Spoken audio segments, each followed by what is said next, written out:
Well, welcome to Oulton Park, everybody, where we are getting into our morning's action here at one of the greatest racetracks in the world. I may have a slightly biased view on that, but it is a glorious day, and we've got a packed day of on-track action for you throughout the next few hours. Not just time attack, but also some racing action, which is something new for the time attack events this year, because we're delighted to have on the package the Maximum Networks Goodyear Touring Car Trophy in TCR UK, and the cars that are heading out onto circuit now, those competing in the Milltek Sport Civic Cup. Those of you here at the circuit today, both of the championships that I just mentioned in the past, we've got really good grids of cars for both of these series today, and we're heading into the middle point of the season now, so we should be on for another pair of interesting races, but also be fascinating to see how this championship picture starts to develop. This is the third event of the season for the Milltek Sport Civic Cup. They started off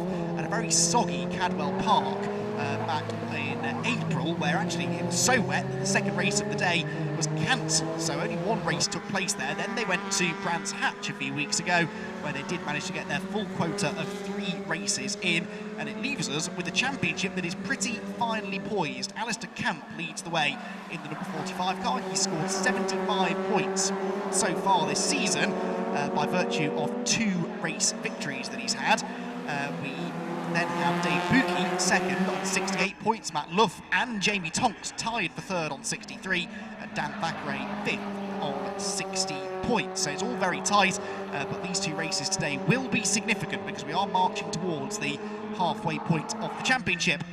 Now, the cars have been out there for a practice session earlier on today, but this is the qualifying session that will set the grid for our first race later on. So those practice sessions don't really count towards a huge amount. It's all about this qualifying session, trying to get the times in that will put them somewhere towards the front of the grid, they hope.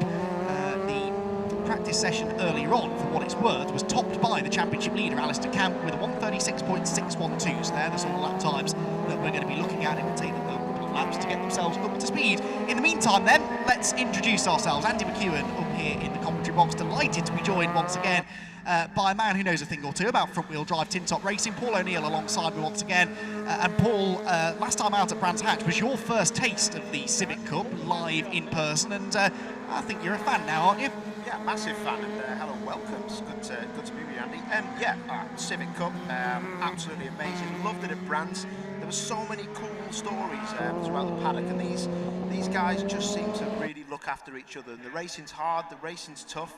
As you see, Ryan Bensley, whose birthday it is today, in the number 7 Civic coming into the lodge. But it's really easy for a commentator to chat about because the cars are so out there and you can see them. So really cool, love it. It's going to be a cracker, but my word, the heat round here today, especially brake temp tyres. The tyres will be fine.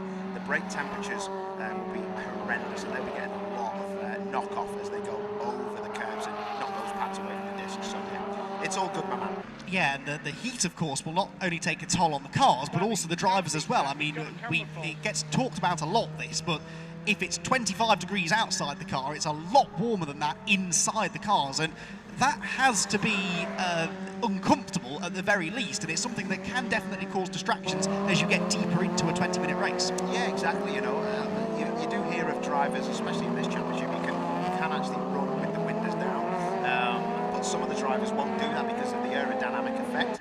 Well, I'm sorry, but for me, I'd have the windows down because I know I'll lose like half a second a lap. Like you say, I've been in races myself in other tin-top championships, and the heat can get up to 55, 60 degrees Celsius in the car. You know, if the car's dark inside, it's absolutely horrendous. I actually do feel sorry for these guys that are in any car today, time attack or Civic Cup or TCT or whatever it is you're in. It's hard work, mate, but it's great to be here. It looks amazing out there. And our man Ben's lapping one of his laps in car number 7 there. And he is actually P2? No, P3 at the minute, but he'll be finishing off his lap. It's pretty tacky, actually. Yeah, the number 6 car there, Darren Meddings, is a new name to me, so I think he's making certainly his first appearance of the season, possibly his series debut here this weekend. It's a familiar name at the top of the times, though. Alistair Camp, the championship leader, twice a winner already this year, is leading the way on the times with 1:36.485, so that's already a tenth and a half quicker than they managed. In fact, he's just gone even faster than that. No, he hasn't. Matt Luff has gone faster than that with a 1:36.244. The point I was about to make is that that is already significantly quicker than they went in practice. Nearly 4 tenths now quicker is Matt Luff than the time that Alistair Camp set in qualifying earlier on. So it's number 72, Matt Luff fastest, number 45, Alistair Camp is second, and third fastest, number 63, which is Philip Wright, who was only 8th in practice, to show that the drivers were not necessarily showing their true pace in that practice session earlier on this morning. Jamie Tonks is 4th in, appropriately, car number 4, and then doing my OCD the world of good, 5th quickest is the number 5 car, George Alf Williams, the young Welsh driver. This is local circuit on the calendar because we are heading to Anglesey next in both the Civic Cup and Touring Car Trophy Championships. George Alf Williams, as usual, towards the pointy end. Matt Luff, though, he was a bit of a revelation, wasn't he, at Brands Hatch? He won the first race from pole position. The second race was a reverse grid race. He didn't quite manage to finish as well there. And then race 3, he was back on pole, and the car let go on him as the race started. We both felt really terrible for him because Matt Luff was really, really impressive at Brands Hatch in what was only his second appearance in the car. Yeah, exactly. We had a moment in the win. It was pretty special what he was able to achieve at Brands Hatch, and pitch up and be the fastest man alive. And he was absolutely outstanding. I was very, very impressed with him. And like you say, he's doing a stellar job at the minute as well. And these are fast times for cars that are not on full slicks. You know, these are kind of track day tyres. These tyres, so a great effort to these times. There are 2 classes of car as well, it's worth pointing out. We have the Cup cars, which are those at the front of the field. Also, though, we have the production class, as there was a moment there. Sorry, Ryan Dalzell coming out of the Cascades corner. But yes, we have the production class, which is then an even more stripped-back version of Civic Cup. And those cars, as the name would suggest, are a lot closer to their production counterparts. It's a slightly more affordable way of getting into the championship.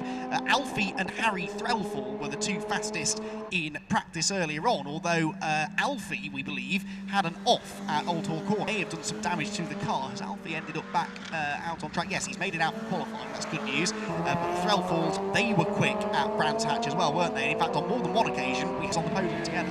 Yeah, I did. I went and interviewed them. It was actually really nice because it was Father's Day, wasn't it? It was. Hatch, yeah, so it was a nice little present for the dad, and we were chatting about that. So yeah, great stuff for them. And like I say, there were so many stories up and down the paddock in the Civic Cup. It was great to be there and watch these guys race. But fantastic cars is all about racing, isn't it? But it does make me laugh that these cars are actually quite old, and they still, when you watch them on track, look like any kind of race car that is well balanced and powerful and high revving. It's everything a race car should be, and it's good to see that they still get out there and the cars are still available and parts seem to still be available. You can go out and just give it them. Which the bulk of the field are driving. They would have come out getting on for 20 years ago now, surely. So it's almost a classic car, the Honda Civic EP3, but you wouldn't think it the way that these cars are prepared and run and ultimately driven. We do have, I've just caught a glimpse of the FN2 there of Ben Mills, number 666, which is the only non-EP3 in the field this weekend. Quite a lot of drivers heading into the pit lane here halfway through the session. It's still Matt Luff with that benchmark time, but he's in the pits. Alistair Camp there on your screens, if you're watching the live stream, is making his way through Cascades corner now. But then 3rd place, Philip Wright is in the pit lane. 5th place, George Alf 6th is in the pits. There's Ryan Bensley also in. So what might they be doing here? It's not really one of those championships, Paul, where they come in and change tyres partway through the session, but there are still things they can adjust. Yeah, there's a bonnet up, isn't there, for that Ray in the 29 car in the pits, but they'll be doing tyre pressures. I'm just looking out and I can see Bensley's car. They're doing something at the rear. What you'll get here is, like you say, you're not going to change tyres, but you can adjust the tyre pressures and just make sure that the tyres are not overheating, quite a low tyre pressure to make sure they don't balloon up and overheat. So that's the difficult bit, but generally, you've got to stay out there, really. You can see the tyre pressures there. They're getting checked. That's his dad, actually. That's Ryan's dad. So I'm just trying to look at that gauge. That's like at 3 o'clock. That's way too much pressure. But yeah, there'll be a lot of pressure in them tyres. And it's not just the pressure, it'll be the heat. This is giving them a break. But, I mean, there's only 4.5 minutes left in the session, so you don't usually come in. You just usually keep going. But sometimes you can find 2 tenths, Andy, just by sitting in the pits.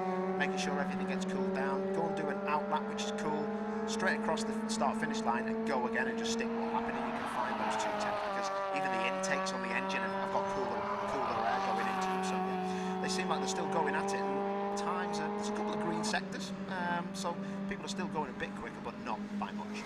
Yeah, it looks like Morgan Bailey down in 11th improved on his previous lap, actually, with a personal best in the middle sector too, but outside of the top 10, not seeing many improvements inside the top 10 for the time being. I started talking about production before and then never told you who was on provisional pole. It's Mervyn Beckett at the moment, number 32. You can't miss him. The bright yellow Honda is on pole position at the moment by some way in the production class.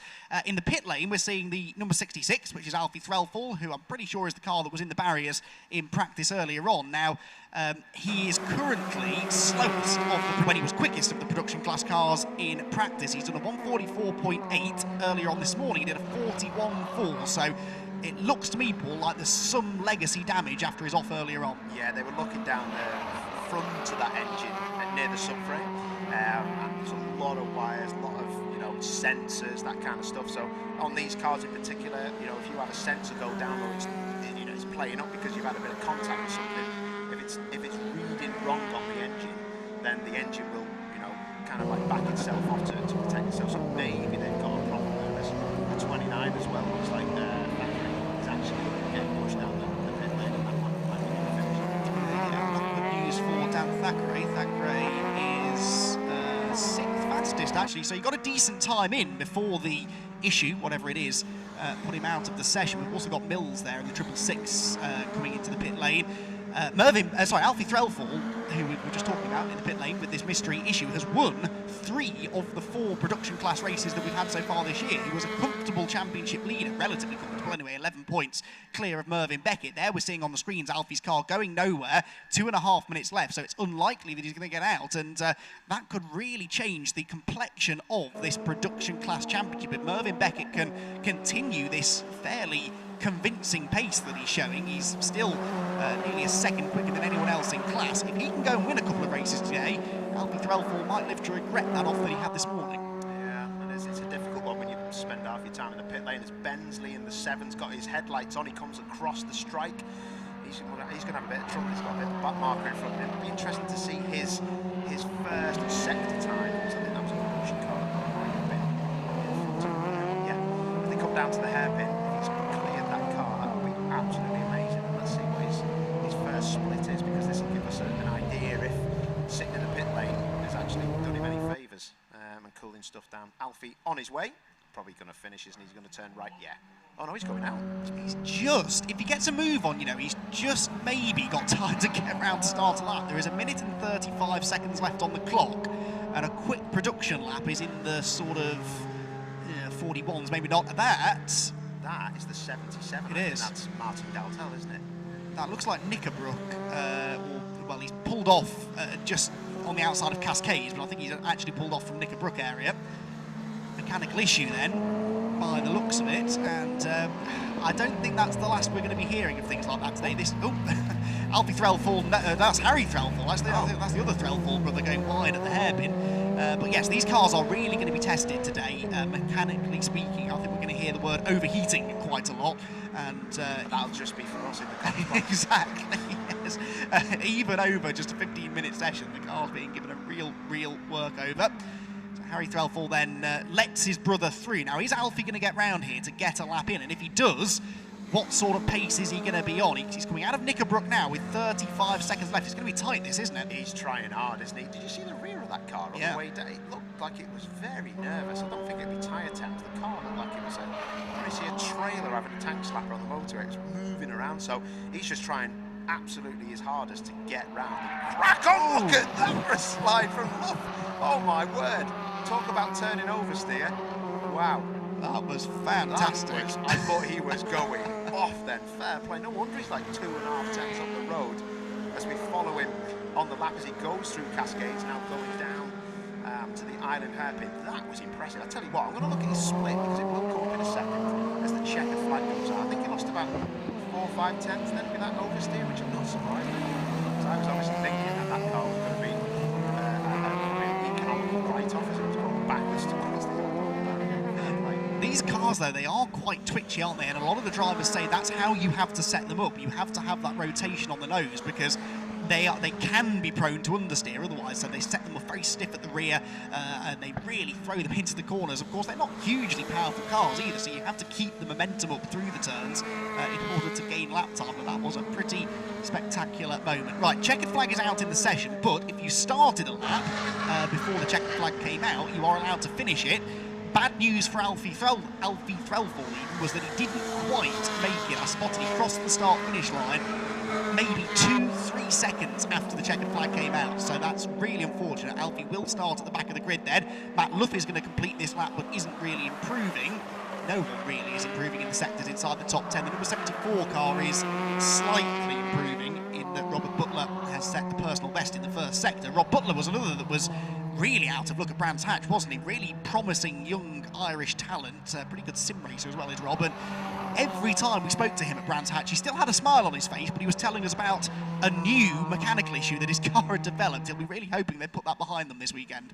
Yeah, of course, and I'm just glad to see that session all over without anybody having any major dramas into the barrier. It's so easy here. Oulton Park, the narrowest circuit, except for Cadwell, I'd say, and the most dangerous as well, with a lot of blind crests and exiting off those curves. You can get it wrong, so cracking to see. Everyone looks like they've got round, and I'm going to hopefully go and interview our pole position people from production and cup, so I will see you in a second. Yeah, Matt Luff on the overall pole. Mervyn Beckett is your production pole sitter. I'll run down the times now, though, in full. So Matt Luff fastest then with a 1:36.244. That was just under a quarter of a second in the end, quicker than the man we're seeing on our screens now, Alistair Camp, the championship leader. Those two championship-wise, by the way, well, Camp is leading the way, but Matt Luff is third in the championship. He is 22 points behind Camp, so really does need to try and get some points out of Alistair. That's certainly the right way to go about it. Third fastest was number 63, which was Philip Wright with a 1:36.646, just about 2/10 quicker than number 4, Jamie Tonks, who was 4th, and 5, George Alt Williams, who was 5th. Dan Thackeray was 6th, despite an early exit to the session there when he came into the pit lane with what looked like some sort of a mechanical issue. Dave Buki a little bit out of position, you'd have to say there. Dave Buki 2nd in the championship, but only 7th on the grid, 1.2 seconds off pole position for him. 8th fastest, number 7, birthday boy Ryan Bensley, with Rob Butler, number 74, in 9th, and rounding out the top 10, the 666 of Ben Mills, that's FN2, which I said was the only one of its kind out on the grid. 11th fastest then was number 26, Morgan Bailey. 12th, number 77, that was Martin Dalzell. And then number 6, which was the new driver in the championship and a late addition as well to the series, Meddings, number 6, 13th fastest with Ross Darlington. 14th fastest, 176 was next, and that was Rob Phillips.